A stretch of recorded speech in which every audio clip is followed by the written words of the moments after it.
সকালে ঘুম থেকে উঠে প্রতিদিন যেমন চিন্তা থাকে যে রান্না কী করব, তেমন আরেকটা টেনশন থাকে যে তোদের স্কুলে টিফিন কী দেবো। তো প্রতিদিন মানে আলাদা আলাদা টিফিন দেওয়া হয়। তো আজকে ভেবেছি একটু পাস্তা বানিয়ে দেবো। আর পাস্তা শুনে তো তোজো ভীষণ খুশি হয়েছে। ও যেন তো স্কুলের ড্রেস একা একা পরে রেডি হয়ে বসে আছে যে কখন পাস্তা হবে। ওই টিফিনে কিছুটা নেবে আর কিছুটা মানে খেয়ে নেবে। তো সেদ্ধ ভাত করেছি, তার সত্ত্বেও জানো তো কিছুটা ওর জন্য রাখতে হবে যাতে ও খেয়ে তারপরে স্কুলে যায়।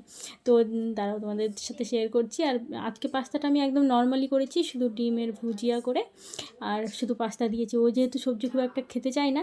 আর এই যে দেখো স্কুল ড্রেস পরে ও এখানে বসে আছে, কারণ মানে পাস্তা চাউমিন এগুলো তো ভীষণ খুশি থাকে, তবে খুব একটা দেওয়া হয় না ওকে। আর বিস্কিটটাই বেশি দিই, বিস্কিট কিংবা রোল বানিয়ে দিই যদি রুটি থাকে, মানে রাতে রুটি করা হলে সেই রুটি দিয়ে রোল বানিয়ে দিই। তো আজকে তো ভীষণ খুশিও। আর আজকে মানে আনন্দে মহানন্দে স্কুলে যাচ্ছে। আর ওর গাড়িও চলে এসেছে, দেখতেই পাচ্ছ। ওর গাড়ি তো অটোতেই ওই যায়। তো নিশ্চিন্ত হলাম, মানে সারা দিনের মতন স্কুলে পাঠিয়ে দিয়েছি। এখন সারাদিন আমি শান্তি।